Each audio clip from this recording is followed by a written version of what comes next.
Hello friends and welcome to my channel. So today in this video we're going to create a Todo application using Flask. So what is a Flask? The Flask is a web framework by Python, and we can use this web framework to build simple applications. This is a very lightweight web framework, which is why everyone loves to use it. So our main goal of this tutorial is to create a Flask Todo application. The first thing I'm going to do is, in my project directory, I'm going to create an application file. So from new, text document, I will name this file as app.py.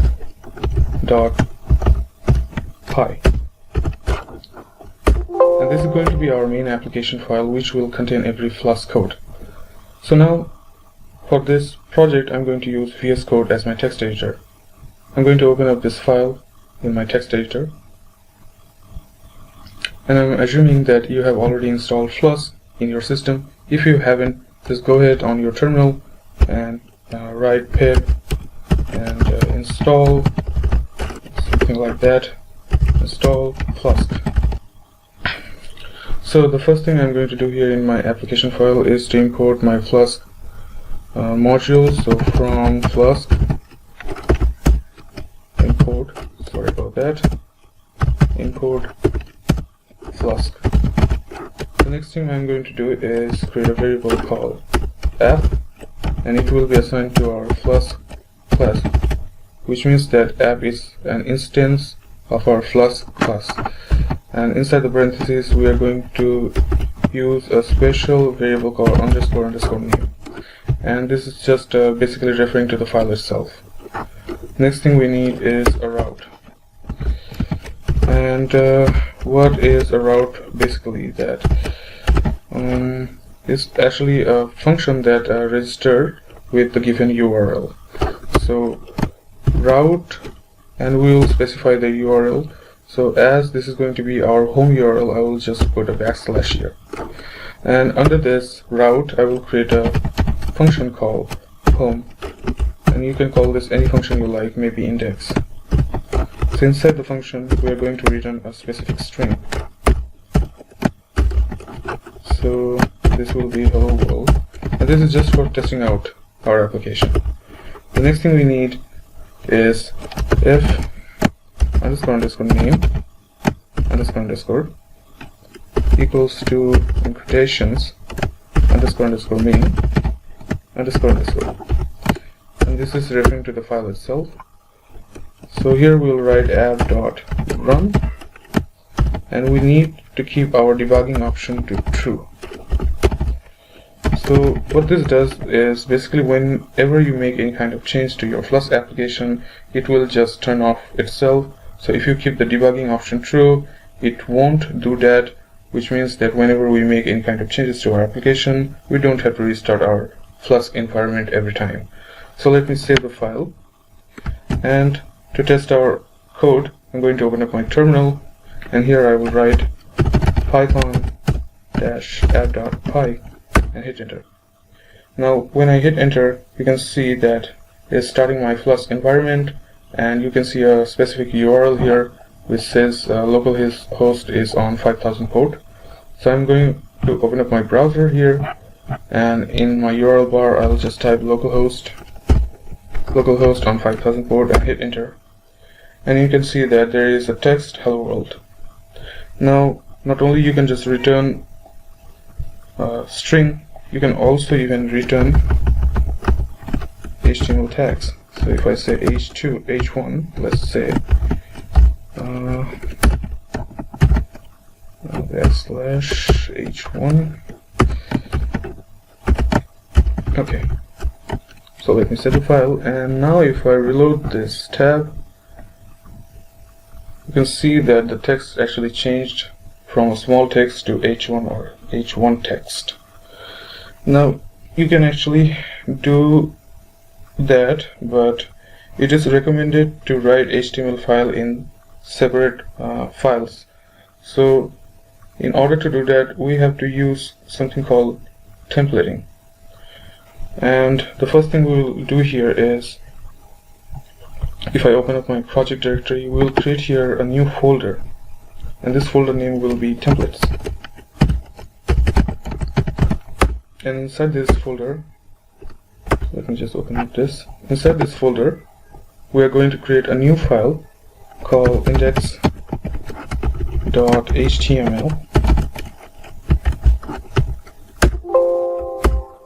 and we're going to open up this file from our text editor. So if I say open file and open up this file from my templates folder, there is currently nothing. So let me just cut this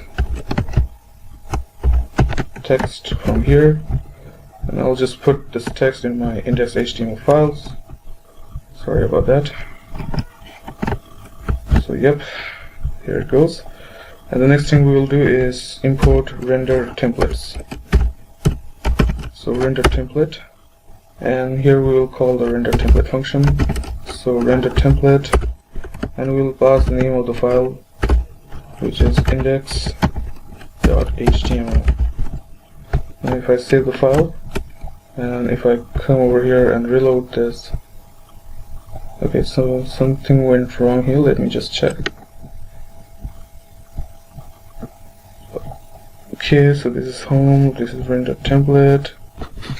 Okay, so the mistake I made was that I actually didn't save all files. So here it is, as you can see, hello world on localhost 5000. And if I come to my editor and make some changes here in my HTML document, hello world, instead if I write hello flask app, save this file, and if I reload the browser,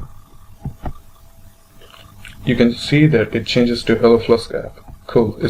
Okay, so now the next thing we will do is create a base HTML file which will contain all of the HTML structure of our web page, and other HTML files like index or about or maybe any other kind of HTML file will inherit those HTML structure from our base HTML. So let me create a new file, and let me select the HTML, and I will save this file as base.html. So we'll write here the specific HTML tags. So first thing will be the doc type HTML, which specifies that this is a HTML5 document. Next thing we need is HTML. Then we need the head tag. Inside the head tag there are a few things we need. So this will be meta viewport, and we also need the link tag to link our style sheet. Sorry about that. Let's use okay. And every page has a title. So title is something that is going to be updated at every page. So what we are going to do here is use Ginger template, and the way we can do that is write curly braces, and inside this curly braces we will add the percentage sign, and here we will write a command called block title, and this is basically Ginger text. We can use this Ginger templating option to update our pages. Okay, so this is block title in block, which means that this section is going to be updated. And the next thing we need is obviously the body section of the page, right? So body, and we'll also add a Ginger text, Ginger template here. So block content, it's just too much space. So block content,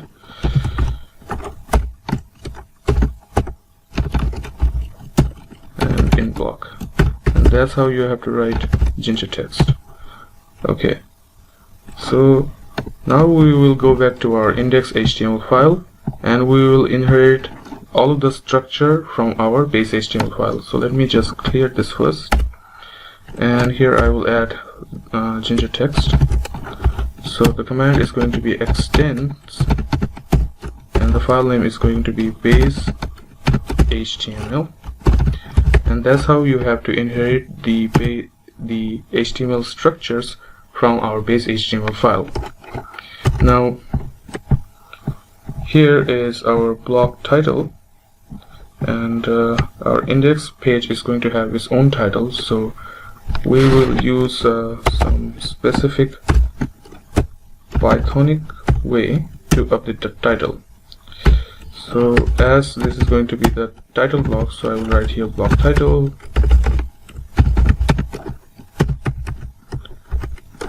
and let me just add the in block first.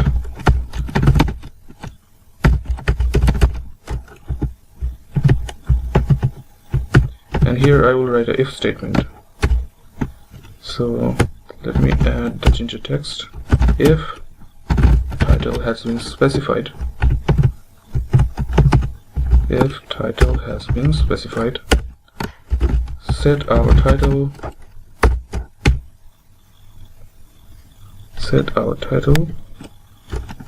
let's say what is our going to be title.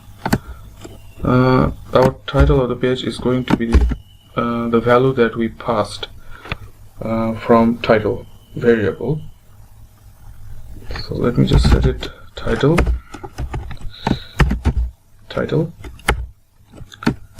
and I will add a default text here. Else, if the title hasn't been passed from our function, then it should set a default title.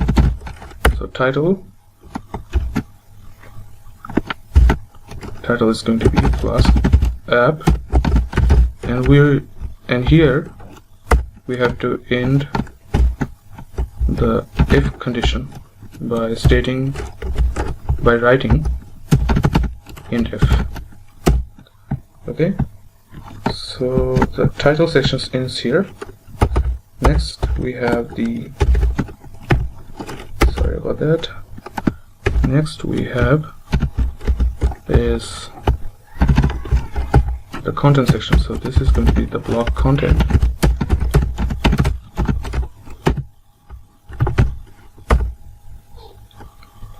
And let me just end the block here. So in block, and here I will add that h1 tag or maybe h2 tag, say hello Flask app. Okay, now let me save this, save all, and let me check my base HTML file. So I'm just going to delete this section because from my index HTML file I'm already specifying the title. Okay, so let me save this, save, and let me come to my browser, and if I just reload the file, you can see that it changed, which means that it's inheriting the structure from our base HTML file. And to check that, we can just click right button and check the view page source, and you can see that it actually inherited the structure from base HTML file.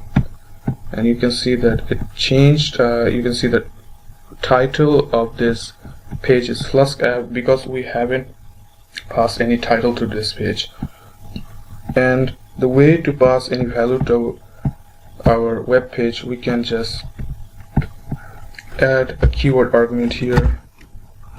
Title is going to be, if I say to-do app,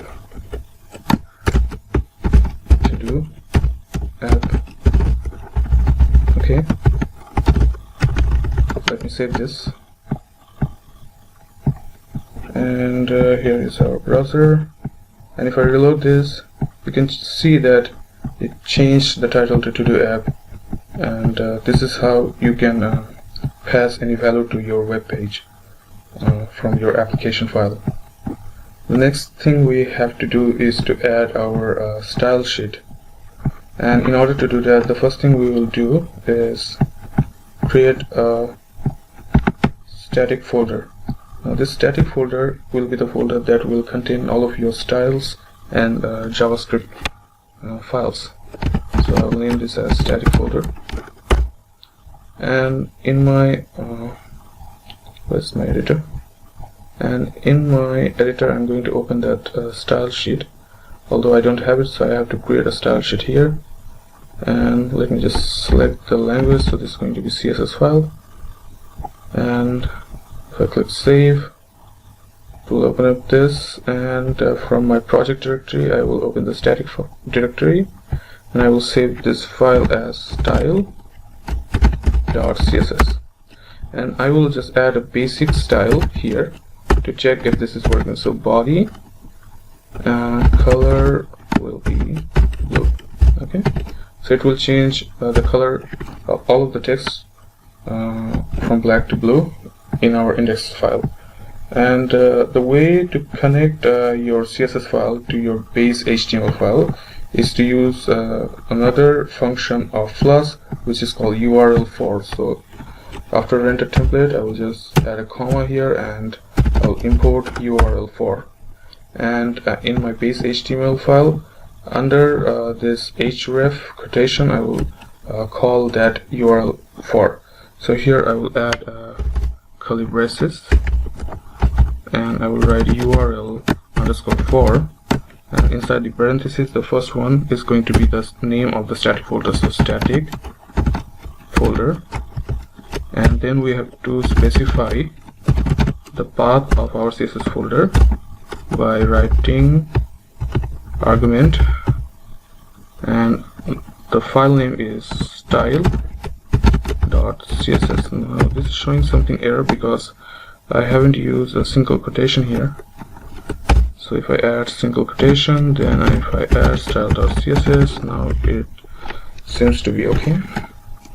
Now if I save this, and if I come and reload my browser, you can see that it changed the color of the text from black to blue, which means that we were able to successfully add our CSS file to our Flask application. So guys, that was all for today. I hope you like it, and in the next video we're going to learn how you can add a database to your application. Obviously this is a CRUD application, so you have to add your database to your application, and the way we are going to do that by using the SQL Alchemy, which we will see in our next video. So stay tuned. Bye bye.